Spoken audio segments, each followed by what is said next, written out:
Merci, Richard. Thanks for that. Thanks for the invitation, and it's great to be here with my fellow panelists. We have heard from the previous panel all the efforts that are going in to make sure that we have the resources we need as a continent to address the crisis. What's even more important, I would argue, is to make sure those resources are well spent, that they're spent effectively and efficiently to stimulate our economies. And so to help us discuss that and understand what's happening in these countries and what they're doing to stimulate the economies, we have Her Excellency Dr. Rania Al-Mashat, who's the Minister of International Cooperation from Egypt, and His Excellency Amadou Hott, my good friend, the Minister of Economy, Planning and International Cooperation from Senegal, who's otherwise known as the hottest minister in Africa. Actually, I have to introduce him that way. So welcome, both of you. Thank you very much, Acha. Let me start with Your Excellency Al-Mashat. When we talk about stimulating the economy, there are usually three things in mind. One is protecting jobs. That's a big focus. We know there are about 150 million jobs from our McKinsey analysis that are at risk on the continent. Of course, most of those, 80% or more, within the SME sector. Secondly, it's on supporting vulnerable populations, right? We were very excited to be the fastest urbanizing region in the world. The reality is more than half of the people who live in urban cities in Africa live in slums. And the crisis has really highlighted the plight of our urban vulnerable. So how do we support them in a context where many of our countries didn't have social safety net programs to begin with? And thirdly is how do we sort of ensure that some key strategic sectors or strategic companies are also protected? That's usually what the focus is. When we talk about Egypt, I think on the health crisis through the Africa CDC as portal, we kind of see what's going on. We know Egypt unfortunately has the second highest number of cases and I think the highest number of reported deaths. Can you tell us a bit more on the economic crisis? How badly has Egypt been affected and what is the government doing about it? Well, thank you very much, and thank you for convening a special day on Africa. May 25th is the day for Africa, so it's good that we're doing this before. Similar to other countries, we as a government launched the recovery and rebuild strategy very early on. And it really depends on three pillars. It's protecting citizens out of COVID. It's providing the necessary liquidity for firms, and I'll talk a little bit about that. Also credit to the household so that consumption is smooth. And then third is to progress with our structural reforms during and post-COVID. The government took very decisive actions. We have a fiscal stimulus package of around $6 billion that was launched early on. This part of the resources definitely went to the most affected sectors. As you mentioned, tourism for us is very important. That is a sector that saw a lot of tax breaks, credit and loans at a discounted interest rate. Many of the rules or the litigation that was between the government and many of these firms was also let go. When it comes to real estate, because also construction is very important, there's a lot happening on infrastructure, housing. All of these are sectors that got special attention from the government. Also, liquidity and credit was availed through the banking sector for SMEs at very discounted rates, and there was definitely extension of payments for the loans. On the vulnerable, and I always, as was mentioned earlier, in every crisis there's an opportunity. In this case, there was some silver lining. One aspect in Africa is that there's a big informal sector. And therefore, it was very important to address informality. And there have been lots of policies put in place to formalize the informal sector. And this was really expedited during COVID. So we have more than 1 million of the informal workers registering through, of course, another very speedy way of doing financial inclusion, which was also one of the outcomes of the crisis. Social safety nets were spread out so that the beneficiaries would be more, and there was special pension also provided for several of the groups. Another vulnerable group which is affected is women, and Egypt is the first country to provide woman-specific COVID response. And we have a policy tracker, which is actually looking at the different implementation of the policies put out by the government through the National Council of Women. So that is also something which was quite important and quite novel.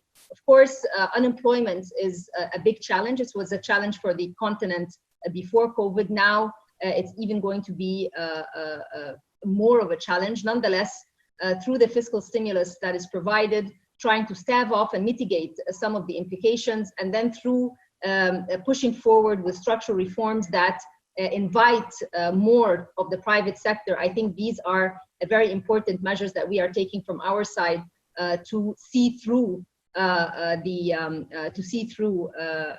this crisis.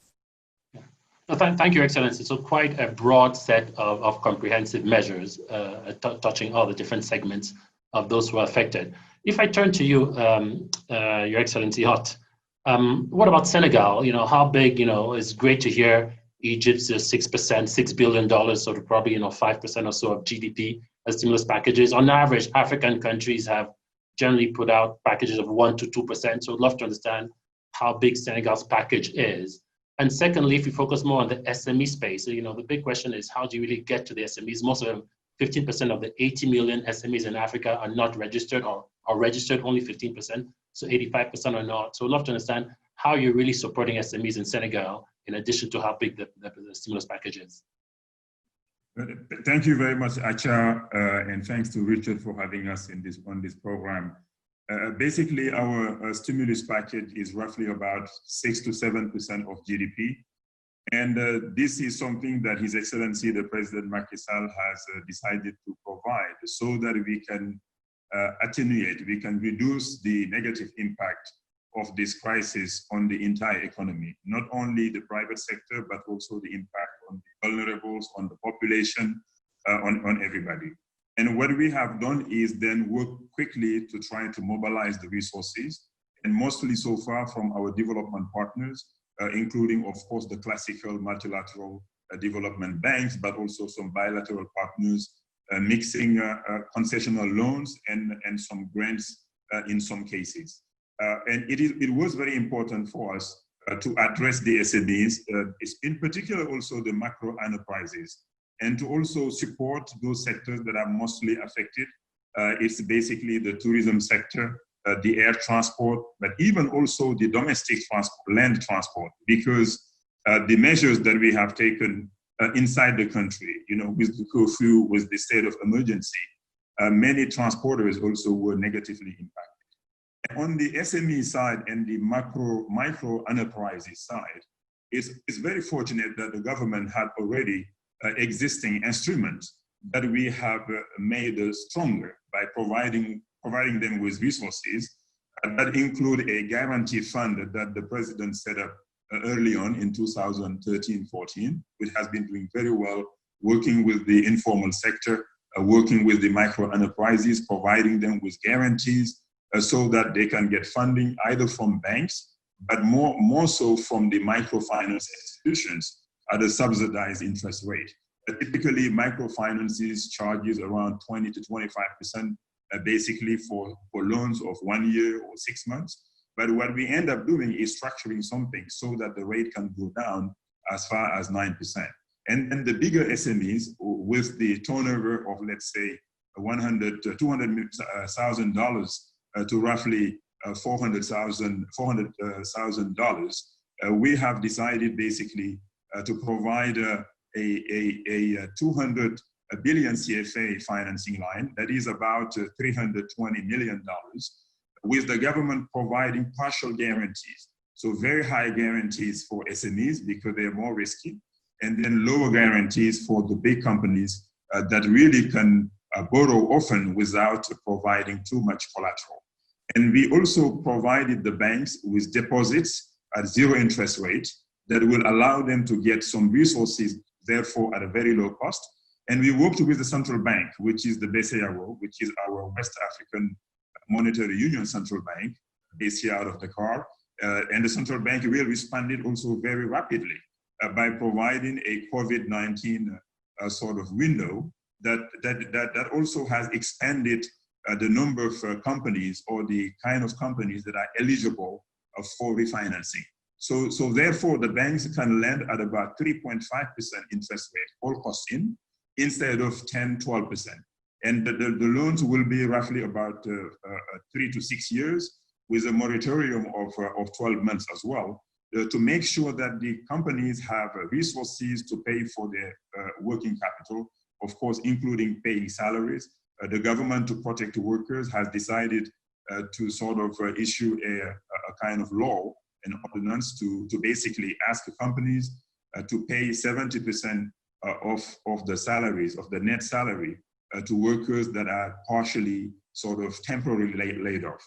And therefore, the government needed to help the companies to provide them with the liquidity that they need to meet that requirement.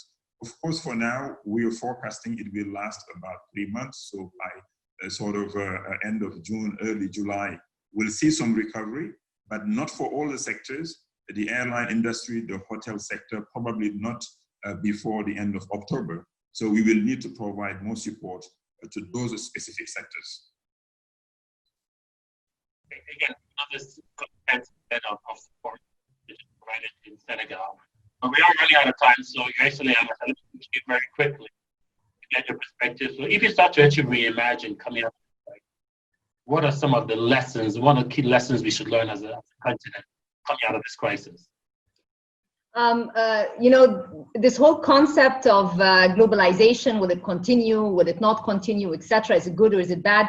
I think that this crisis has shown us a very decent amount of humility, that countries, regardless of how, where they are in their level of development, a pandemic comes and affects everyone. And that requires a lot of collaboration. There are common problems between countries, among different continents, but the solutions are going to be global. If we're talking about a vaccine, if we're talking about a simulation, if we're talking about opening up aviation again. So all of this requires a lot of collaboration, a lot of work together. So I believe that despite being challenged a little bit through, you know, capital increases in multilateral institutions, but nonetheless, collaboration comes to the fore.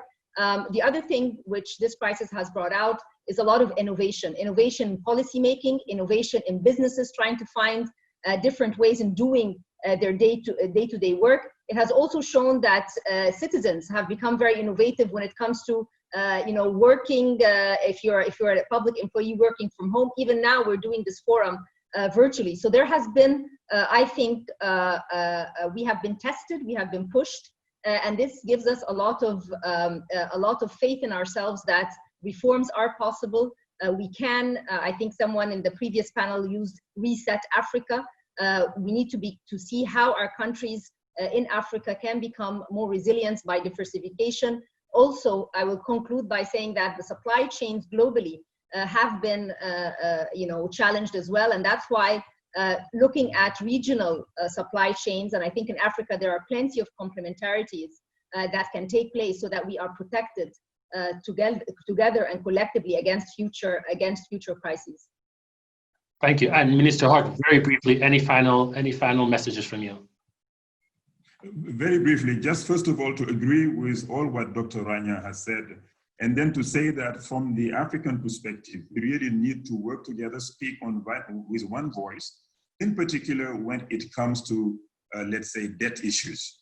That is why the finance ministers, economy and development ministers, we've been working very well with the Economic Commission for Africa, with Vera, but also with the special envoys, including Tijan and also Dr. Ngozi, to make sure that we are approaching the debt issues for Africa with the same voice, in particular trying to innovate, providing or proposing to the market probably some kind of instrument that will allow the African countries to really meet their commercial debt obligations with the international markets, and at the same time also getting some fresh liquidity while improving our rating, while improving our credit worthiness, so that in the very long run, we can achieve a very low cost of funding from the international market, which we need for our development. And we've been having many conference calls, almost on a weekly basis, sometimes three times a week. And we are hoping that will get to a solution that is implementable as soon as possible. Time is of the essence. Thank you. Thank you. So again, a lot happening in our countries to make sure the stimulus package is well spent. And I think a big message from both of you to make sure we don't waste this crisis. So on that note, thanks everybody. And thanks again, Risha, for organizing this.